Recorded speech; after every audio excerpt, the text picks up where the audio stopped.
We're recording. You're listening to the Tune Up and Jam podcast.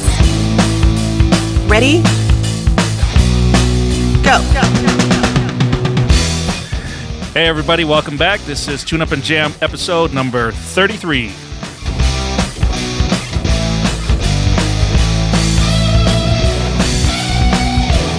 Tune Up and Jam.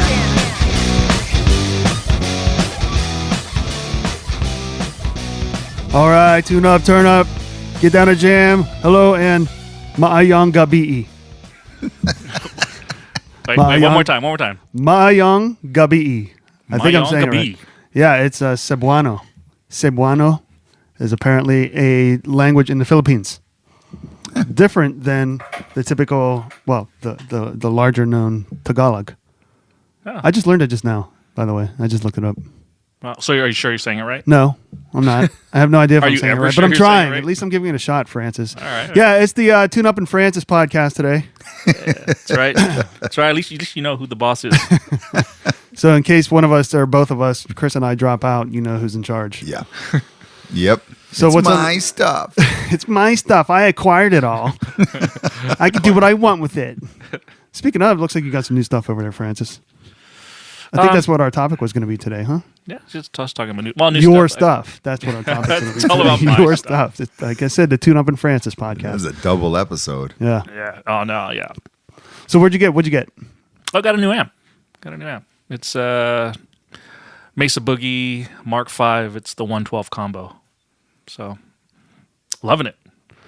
Always wanted one. It's been around for years. Always wanted one, but Where'd you finally see it? I prowl Craigslist pretty regularly. So most of the gear I get on in the studio has been used pretty much, except for certain things I will always prefer to have new. You know, like the drum set. I just, Why is that? Why is there certain things that you prefer to have new versus certain things that you prefer to have, or do you prefer anything specifically to be used?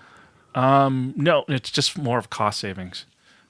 So electronics, you can test electronics, and and it comes to tube amps, of course, you're gonna have to replace tubes anyway. So I don't really give it, I don't worry about that too much as long as the functions of all the parameters work fine. But on an acoustic drum set, I prefer to get it new just because I don't want to have to worry about shells being cracked, in places that I can't see.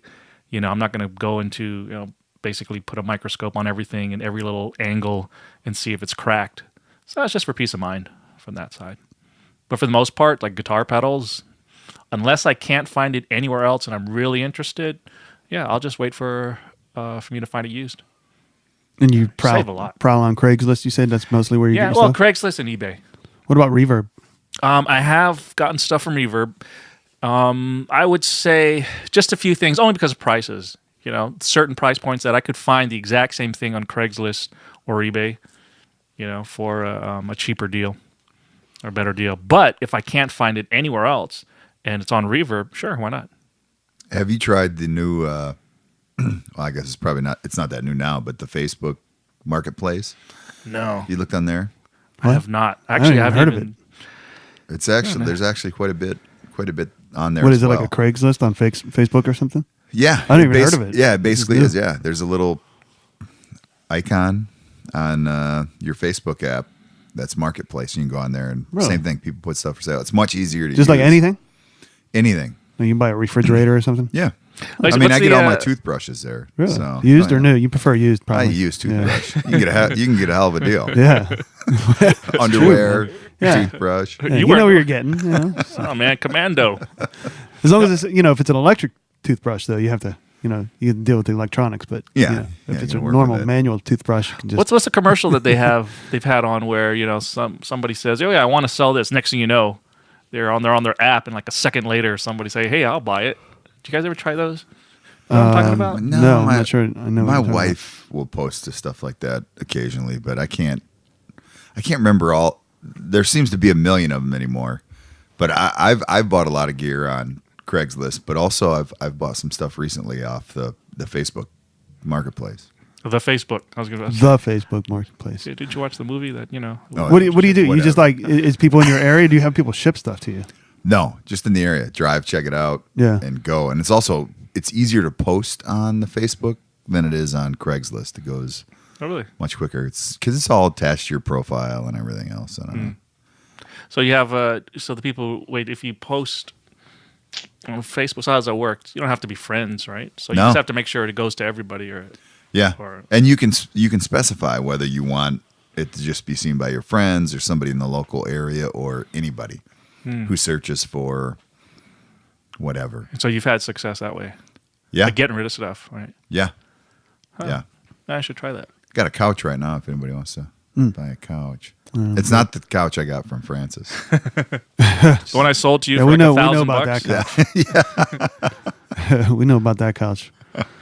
Actually, its twin is right here. Yeah. Smoke is Sitting on it now. Yeah, but there's always a way to I approach Craigslist, just because you never know who you're going to get.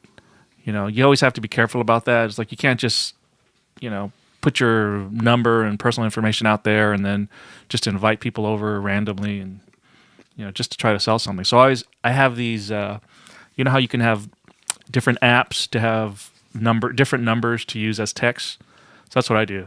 So it's not my primary personal phone number or my cell number. I just use these apps to generate different numbers that I use either temporarily or just strictly for the posting. So that way, if I interact with somebody who's a lunatic, I don't have to worry about them blowing me up on a text constantly. Yeah. And do you meet them? Do you meet them at your crib, or do you meet them It depends. elsewhere? It depends on what it is. For the most part, I can tell them to come here if it's something that I'm selling and I need to demonstrate that it works because I feel better that way. But what I'll do is I'll string, instead of being in the studio, I'll string a long extension cord right up to the driveway, open up the back of my car and have it set up there. They can just walk up to the gate. I can demo it, whatever they need to see. They're comfortable that it's in working condition the way they want to, the way they expect it. Done. Wrap up my extension cord, pull it back in. If I have to bring them or invite them into the studio, then I do a little.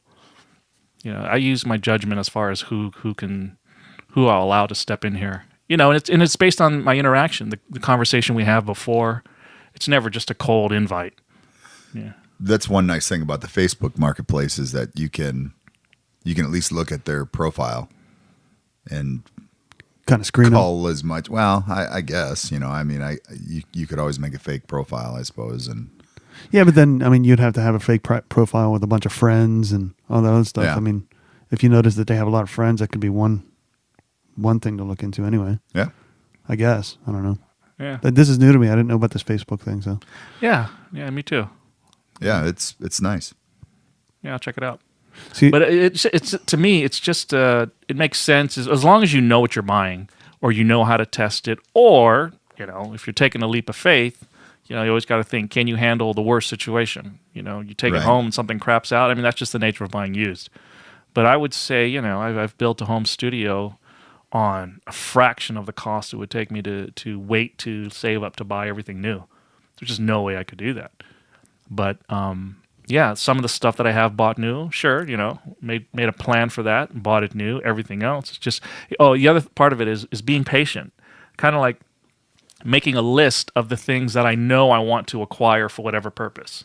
Right? Let's just say I know I'm going to need mic stands, so I didn't go open the paper and bought the first mic stands that I saw posted. I said open the paper, didn't I? mm-hmm. Yeah. See, old school. You're Back an old in man. like the recycler days. You guys Yep. remember that? recycler, so, penny yeah. saver. Yeah, Music but connection. I basically have a list of things like for mic stands, for me and the way I've treated it. How I have these boom stands. I've made it so that I don't pay no more than about $10 a stand. It's because I'm patient. I just wait. It's like if I need stands, all right, I'll prowl the listings, and somebody's getting rid of some, or like I remember I bought one batch of like pretty good stands, like all these chrome stands here. Somebody was selling them for 10 for $100.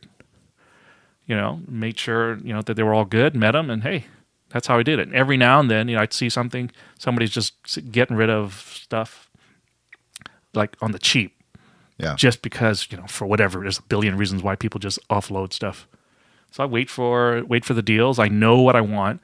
I wait for them to appear, and then I just jump on it. Yeah, buying music gear is not unlike buying anything else. That if you have some forethought and some patience to look and see and barter and discuss, you can do much better than the impulse buy where I got to have it and I got to have it now. Because even music stores have changed so much in the last 15 years with just like with everything else with these giant box stores, the Guitar Centers and the Sam Ashes. And they've even changed now where they don't barter as much as they used to, where you used to be able to, they had some flexibility and I don't think they do that anymore. Well, here's the thing. They do have a used section as well. Right, they do. So who's that? Guitar Center? Well, Guitar Center. Places like Sam Guitar Center, Yeah. Sam Ash. And it's online also where you Right. can Right. access There are that. still some big stores that do, used trade, buy, sell, stuff like that. There's a big one out in Northridge called Jam in Jersey. Oh, yeah. Yeah, Yeah, mentioned that's a place that you can, I'm sure there's They got a lots lot of them drum all over the stuff place there, too. don't Yeah, they got a ton of drums. Well, Yeah. got a ton of drums, Strong. ton of snare drums and a lot of shells. Yeah. It's kind of limited on cymbals and stands and stuff like that. But I like to go out there for some percussion stuff, like a cowbell or a shaker or something like that. Mm-hmm. It's good stuff. Random stuff like lugs, whatever. You just, yeah. But I think that's the key, though. Just it's having a plan, being patient, and you can find some really, really good deals. It's when you have to have it in a pinch, that's when you're going to pay more than you'd really want, or if you're just impatient. You decide, oh, okay, I think I can afford this now. I'm just going to go out and buy it. Well, fine. If it serves you, then great. But if you don't need to have it right away, just do a little shopping around. Well, Chris, you said something earlier before we were recording about, like, you got that bass, but then you sold off some stuff and you ended up virtually getting the bass for nothing. Yeah. Like that's an interesting way of looking at this too, but because if you're savvy enough, you can end up with some stuff for real cheap or almost free, or even almost making money off it, depending on how you do it. Yeah, well, Or there's what the packages are and the bartering is with it and everything. There are people for one reason or another, they're moving or they got in, they went through a midlife crisis and decided to become a musician and went out and got all this gear, and then they're like, it's not going to happen, or the wife gets rid of it, or the because wife guy says we're having a you have to baby get rid of or this. whatever. And this was one of those situations where a guy had a great custom bass, and he went to Guitar Center, and they weren't going to give him anywhere near its value. Yeah. And he was so mad at Guitar Center. He was just like, I'm going to sell it for the same price, and I have all this other stuff too, but I want to give it to a musician who wants it. That's And really so cool. Got a great deal. I got a bunch of gear that I didn't necessarily need, but I paid still under the value of the bass, and then had this other stuff to either figure out how to put it into something usable and or just sell it again, resell it again. So I recouped basically all my money. Yeah, and that's a good thing where you got extra stuff where you weren't intending, but you had something in mind that you were going to purchase, right? Yeah. I'll tell you, like every now and then I'll prowl Craigslist. Sometimes I'll come across crazy stuff that I would just jump on. One time, I wasn't even planning to, I didn't need it at the time, but I saw this 412 cabinet loaded with Celestian greenbacks around $30. Jeez. $30. Now, of course, it was a total luck where, how somebody posted and I think it just appeared on the next page, or when you refresh, or I just loaded. I called the guy. He goes, I just posted this like minutes ago. I go, if you hold it, I'll be right there. I said, I'm on my way. Tell me the address. I'll go get it. Gave me the address, and by the time I got there, which was probably within, I don't know, half hour of me seeing the post, he goes, I probably got like 5 calls on this already. So it was luck, but I bought it, didn't need it, but I just flipped it for, I think, around $300. Yeah. Wow. And it was just one of those things that's like, okay, it took a little effort on my part, but hey, I got a little more gear out of it, some pocket change. Right. But yeah, it's just got to be savvy of that. Yeah, and it depends on the space you have and everything else. 6 months ago, I went through a phase of that needing gear, Yeah. and I ended up suddenly with like 5 different cabinets. And We're trying it out though, right? See, Oh, it's yeah. a process, right? it is definitely you're trying to find what you like. And my wife kept asking me, like, how many of these do you use at each gig? Why do you need some? Well, you need one. You need a backup. But if you get a great deal, it's hard to pass up, especially when you feel pretty confident that you can flip and actually make money off of it, and you get to try out something else maybe that you never played or you always wanted, something like that. I go through that with pedals. You see, I have a shelf of pedals that, sometimes it's, at one point I used it more than I do now, and then I have to think, well, can I easily get it again? And if I can, I have no problem selling it. I don't have any sentimental attachment to any of this. Yeah. So it's one of those things where it's like, if it's rare, or I check if it's easy for me to get. If I don't find it, then maybe I'll just hold on to it because I still like it. Who knows if I'm gonna use it in another project or another setup. But if I can find it again, I have no problem just selling it, getting something that I'm interested in trying out, and because there's sometimes if you're interested in a piece of gear that the local stores don't have in stock, sometimes I'll bite the bullet. I'll buy it. I'll check the return policy, of course. Making sure that hey, if I'm just not happy with it, I can return it. Sometimes if I do that in a used setting, then I'll just flip it around and sell it and get something else. But it's just not being so attached to something that I acquire too much. Yeah. Yeah, sometimes it reminds me of like people who save their like artwork from first grade and never get rid of it. And it's like, why do you need that? Get rid of some of your stuff. Yeah. And what's the emotional attachment to some of this stuff? Do you really need it? Why don't you get rid of it and get something you really need? That's the way I look at it anyway. I'm pretty minimalistic. Yeah. Well, I mean, for guitars, how guitar, we're always looking for textures, sounds. It's never good enough. And it probably changes every year. I'm like the complete opposite. I don't have any experience with this stuff. Man. Yeah. Plus, I don't like meeting strangers, so. I've been to some pretty sketchy places. Yeah, like you hear about this stuff that I don't want to have to. First of all, if it's somebody across town, and here we are in LA, I don't want to sit in traffic to go to meet some. This is in my head anyway. This may not be reality, but I just imagine sitting in about an hour and a half's worth of traffic to get like a foot pedal, for my kick drum, and then going to some shady area. Some dude who it's a hot piece, you know what I mean? He stole it from another drummer somewhere who forgot it at a gig. There's always that possibility. Musicians forgetting equipment at their gig? Yeah. That ever happened? That never happened to me. But and then I don't like it anyway, or I don't like the guy, or there's something shady about it. I just go, it's not worth it for me. Well, speaking of waiting in traffic, how'd you like NAMM? You went to NAMM this year, right? What? That's funny that you transitioned to that, because I was thinking the same thing about when I said I don't like meeting people very much. Because being at NAMM is all about meeting people and gear, Right. So it's like and traffic. Yeah. So there's a little bit of everything. No, the traffic sucked, but that's typical. And especially living in LA, you just kind of put that aside. You're going to have to deal with it anyway. Well, you weigh the traffic risk against what it is you're going to do. Right.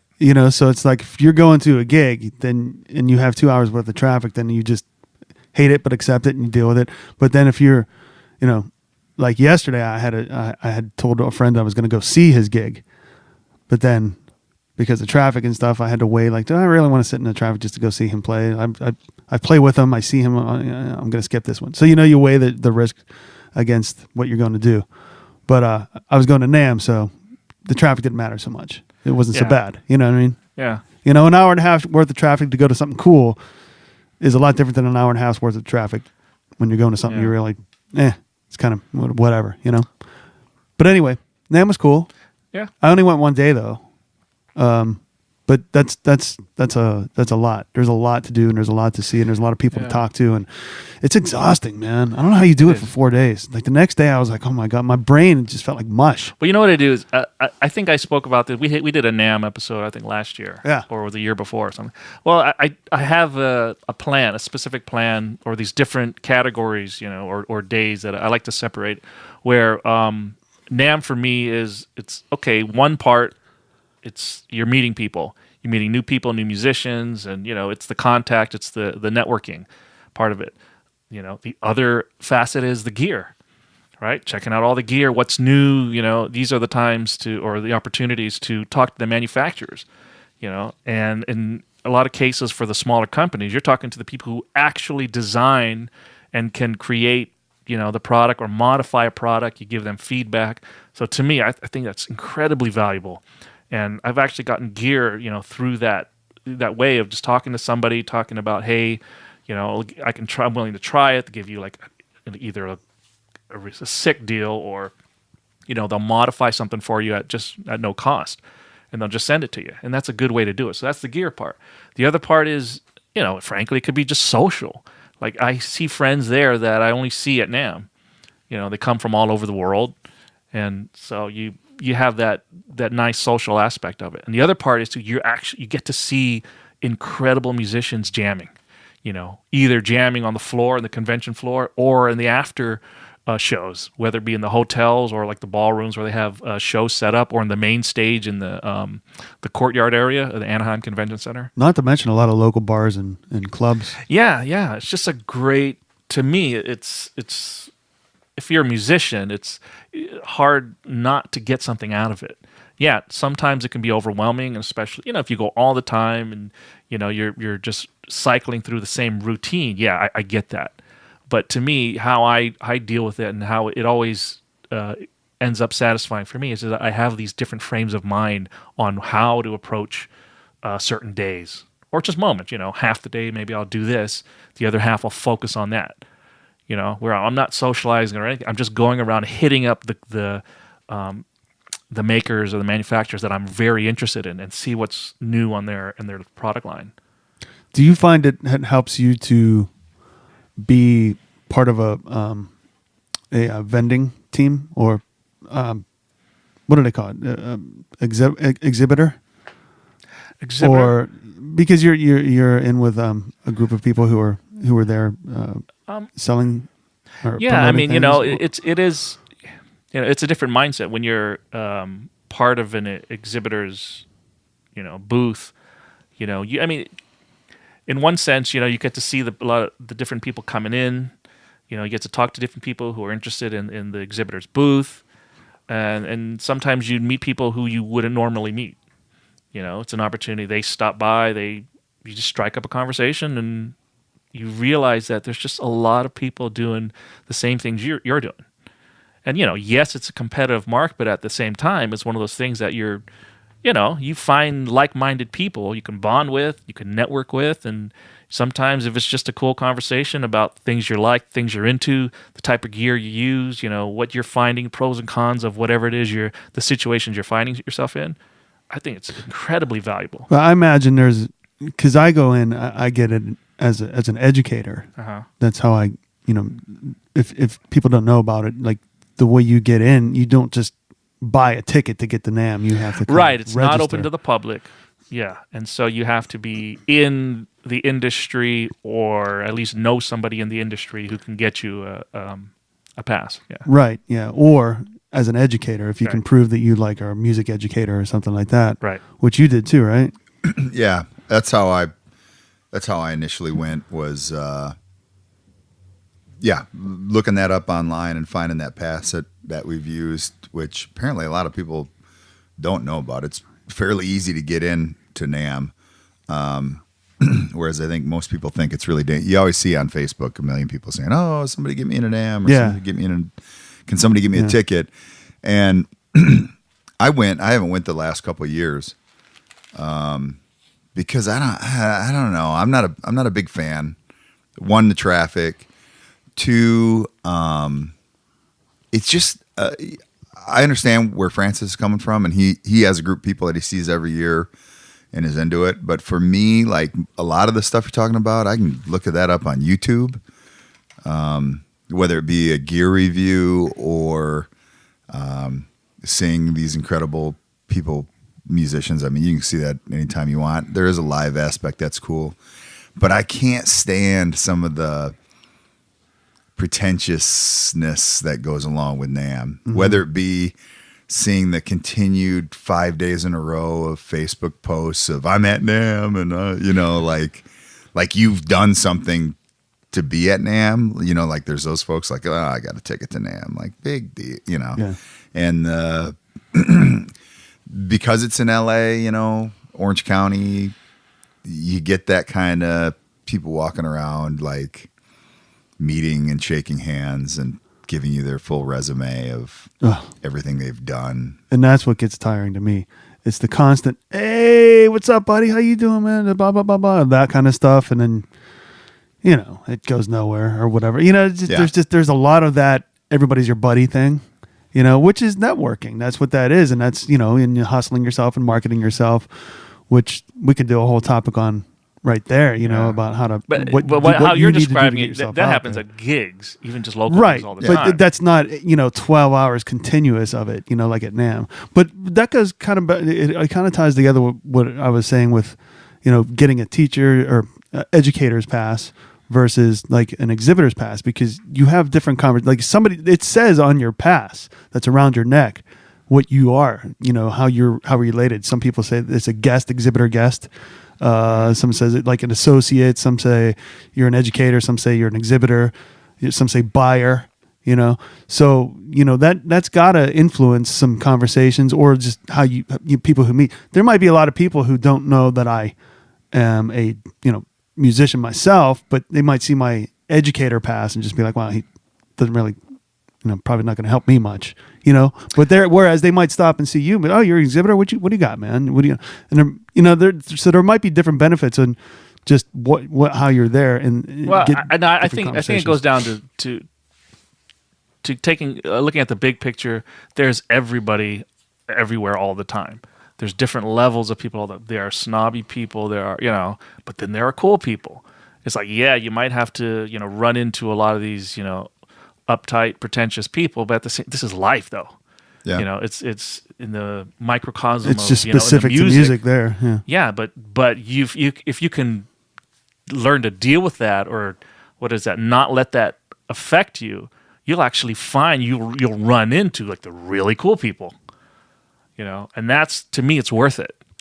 Because we're old enough to know how to deal with people like we don't want to interact with. We just cut it off. We move on.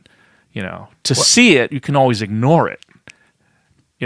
There's also something to be said for being at a place where you do have some of the world's best musicians or brightest minds in development and design and stuff like that.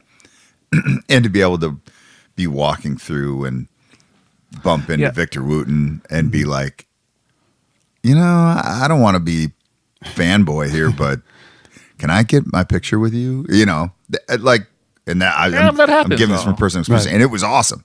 And he was super cool, and he was super gracious to do that. And I was amazed at how little of a person he is. You mean in stature? In stature, yeah. Come on, the guy would be 12 feet tall. No, but I have to say something in response to what you said, Rich, about like your badge. Mm-hmm. I don't know. I've been going long enough and interacting with enough people to realize that sometimes you can't really pay attention to the badge, because you don't know if that badge it represents who you are, or it's just because of that's how you got in. But it's been safe for me to assume that most people that attend NAMM and that are walking around, most of them, they are musicians in some capacity, whether they are, in the biggest band, at the moment, or just the casual player. And I found that to be amazing, to have conversations with all of them. The thing is there's just so many people there. And I think of a dude that I work with, who's from Michigan. Actually, he was the guy who came up. Remember, he played the melodica.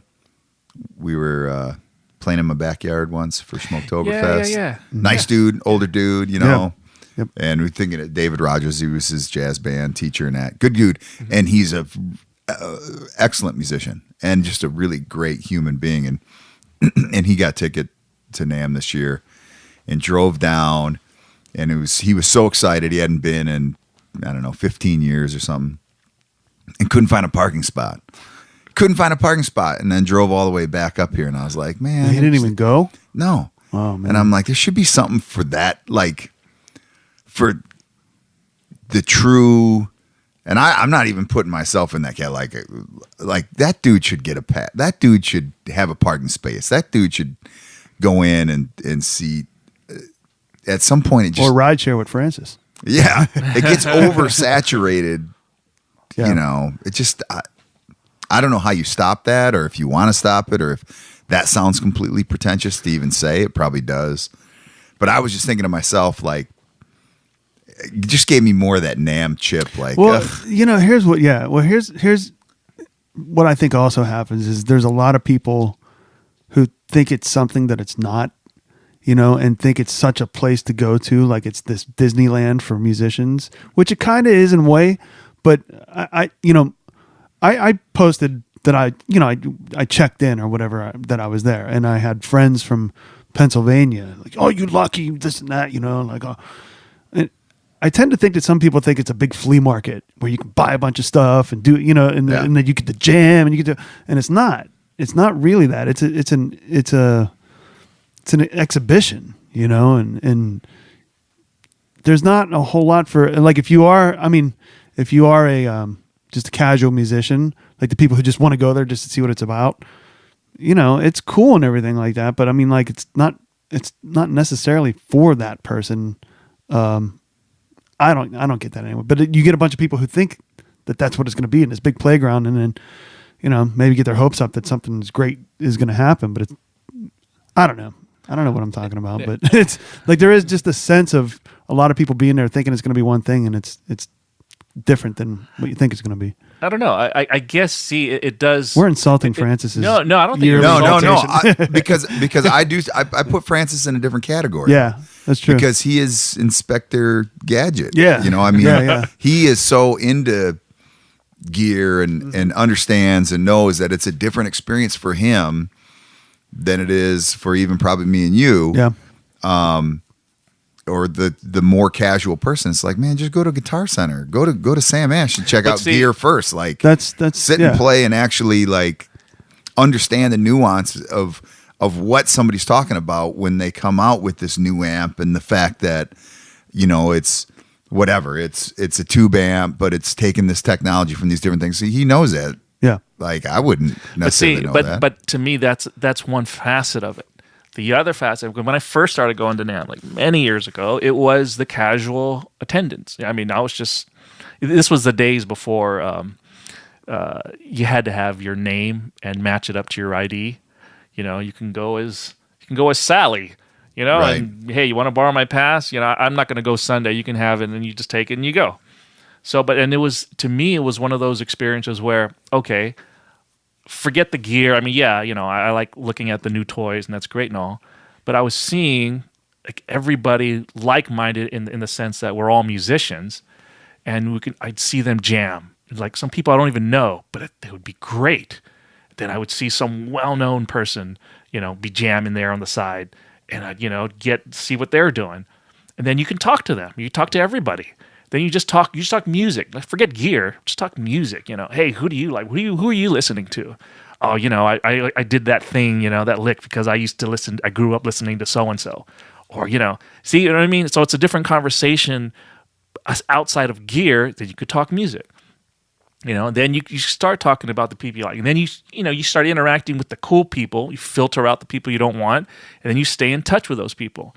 And then those people end up being, you know, when you see them every year, because you don't see them in the rest part of the year because let's say they're another part of the world, and yet you just share this common thing, and it's kind of that's where the social aspect comes in. But you're doing it in the context of incredible musicians all around you playing, and that's the convention itself. And then when you have the opportunities for free, in most cases, to see, you know, the top-notch players in the world jamming, just because you're there, you can just go to this hotel ballroom or the lobby and see them jamming. I just thought it was just what a great experience, and to me, it was like a playground, you know. But yeah, it's the expectation that, you know, for me, I have these different mindsets that I go with. Now, if I only went with that casual mindset and to go all 4 days, I can easily get burned out on that, you know. But if one part of it's social, one part of it is a networking effort, because, you know, you do have to make an effort to network. The other part is gear. The other part is, you know, fanboy watching incredible musicians jamming. You know, just seeing what they're doing. Just it's all of that. And to me, that's how I make it work, and that's why I haven't yet gotten burned out on it. You know what I mean? I think it's how you approach it. But I think there's two different. You know, I always look at a band, and you can tell a lot about a person's personality and how they're going to go out. Like, what do they do on break? Some musicians go out and they're great at networking, and they're talking to everybody, and they're doing shots or out smoking, or what they're hanging out with people. And then there's other musicians that walk off the stage and find the corner and sit there and read a book or whatever. You know, there's those two different personalities. I'm more the personality of walk off the stage and go to the dark corner. Yeah. Okay. I used to play. I used to do a house gig when we played Scrabble on breaks. There's like 3 of us in the band and 4 of us in the band. We would play Scrabble on breaks, and it's so lame, I know, in so many ways, but I just don't have the energy for all that. I'm not. It's not that I think I'm better than you. I just don't have the energy. Yeah, it's tough. It does, and then what you're talking about is like sorting through all that stuff. When you're only there a day, and once a year, that takes a lot of energy to do. You know, like you have been there over and over again, days upon days, doing from different angles. You know, and you can slice through a lot of different things. But when it's your first, second time, whatever, and you're only there one day or so, it's just a lot. It's a lot of filtering through of what you want to see, what you want to do, what's not worth it to see. You know, and it's overwhelming. It definitely is overwhelming. Well, and you know, maybe I'm thinking about it in the opposite angle, where if I only had one day, then it would definitely fulfill my expectation, because there's only so much I could do. Basically, I'm going to leave there. If only one day, I'm going to leave there missing things I wanted to see because there's so much. You know, I would say this: if you are out there and you're from the Los Angeles area, or you're coming out specifically and you're going to go to NAMM for a day, you need to hit up Francis, because my experience, my very limited experience with NAMM was with Francis, and if you go there, hasn't been back since. But what I'm saying is how much he doesn't like it. If you go there without a guide, without some sort of guide, you can really get lost up and caught up and not knowing what the heck's going on and wandering aimlessly. Yeah. Francis is Mr. NAMM. Since I've known him, it's like we all have access to each other's calendars, and if I ever forget when NAMM is, I just have to look at Francis's calendar. He's already got it blocked off for next year, I'm sure, right? He goes, and he's hardcore. Yeah. Well, you know what? I think it started the first years of me doing exactly that, wandering aimlessly, thinking, okay, this is cool, this is not cool. Okay, what do I do? And then I started. That's how I developed my whole plan of attack. Was thinking, okay, hold on, I'm really interested in what so and so's doing, or the certain list of vendors. So then I'd start making out a list of vendors. Or now, you know, they have the app, which, by the way, wasn't great this year. So hopefully NAMM could improve that next year. It was just a bit clunky, but I would make, make the favorites of the vendors that I wanted to see, and that takes some time, you know. So it's just a plan of attack. But yeah, initially I did just wander aimlessly and stumble upon great moments, you know. Jeff Berlin doing an improvisation with some percussionist at a booth, and you just, you know, watching him jam, doing like great stuff. You know, I was always a Jeff Berlin fan, you know, and next thing you know, I'm sitting there just checking him out, just standing a few feet away, watching him improvise.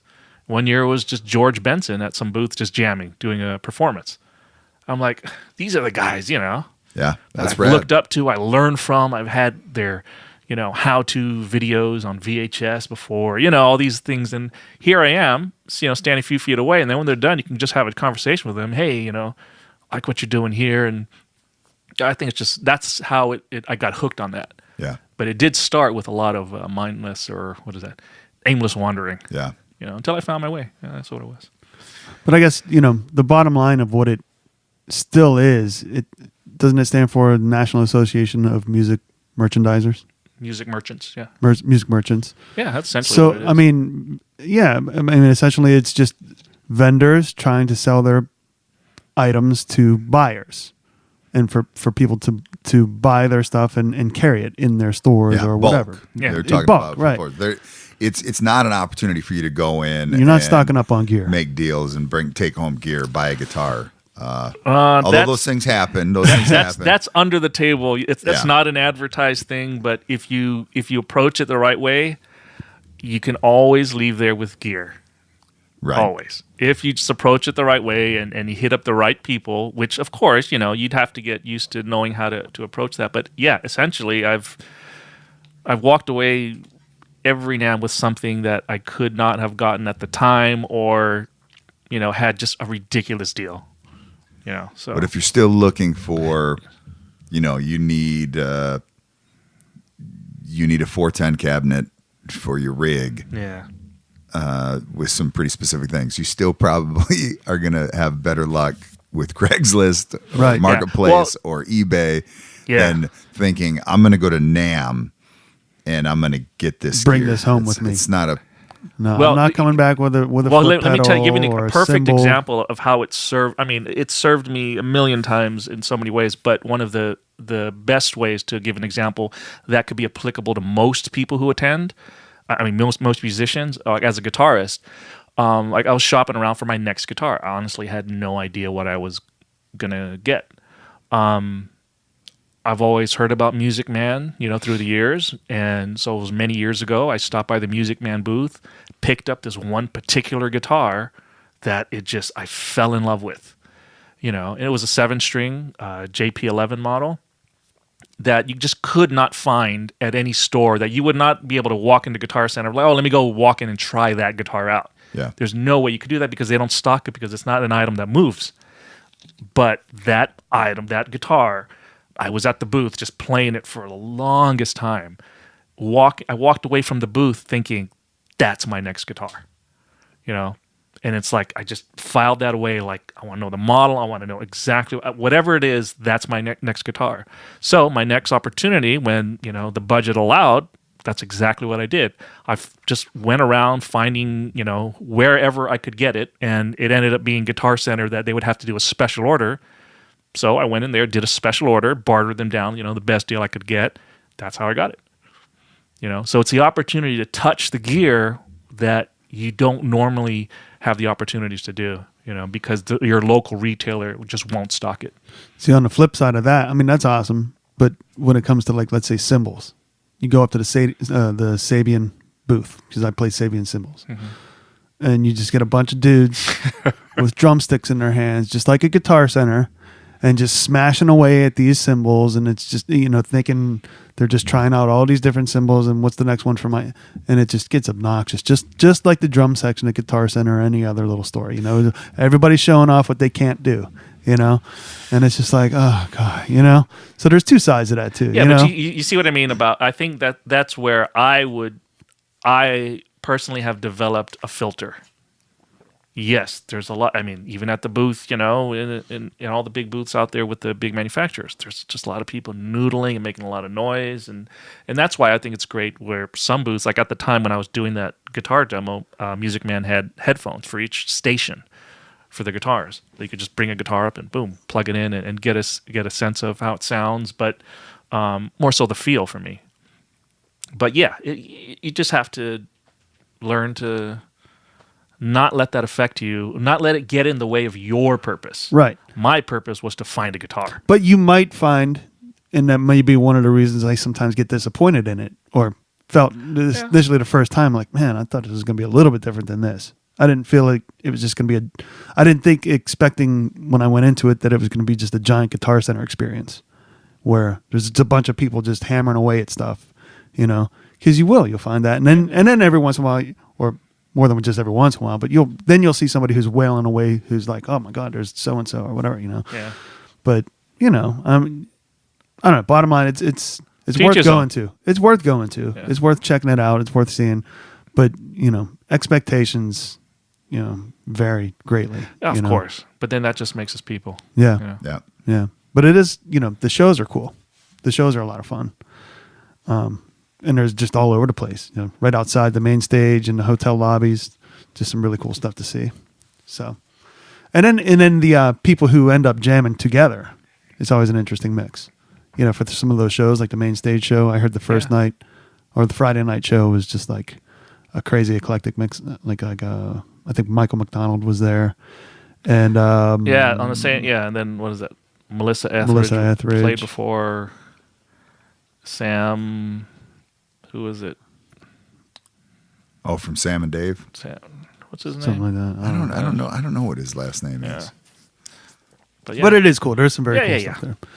And We get it. Yeah. So anyway, yeah, we don't want to beat it to death. In short, if you're a musician and you haven't been to NAMM and you have the opportunity to go, it would be a great experience. If nothing else, to see what the heck all the craziness is about. What's all the hoopla about? There is amazing gear and there are amazing musicians. But then it's all about your perspective. You could be more Francis, where it is an essential part of his year, or more me or Rich, where it's Yeah, yeah, and it be prepared to meet a lot of people and talk, and if it's not your favorite thing in the world to do, you still got to do it. You can be a loner, just roaming You the could, halls. but then you're just kind of like you're just a spectator looking at everything, looky-loo, looking at everything, and just you got to participate somehow, talk to people, and just call Francis. Yeah. So, anyways, that was my NAMM experience for the year. Cool. I think that about wraps this one up. Yep. I think we had enough time to talk and get through another episode. Yeah, I think so. So, podcast at tuneupadjam.com is our email, and you can find us on all the social media sites. Yep. Active on Twitter, active on Facebook, Instagram. Yep. We're gramming instantly. And AOL. Yeah. MySpace. Yeah. Internet Explorer. Just kidding. All that stuff, man. Sounds Netscape. good. Netscape. Yeah. Right. Break out the modem. Anything else? Nope. Nope. All right, later. Bye. Bye. Out.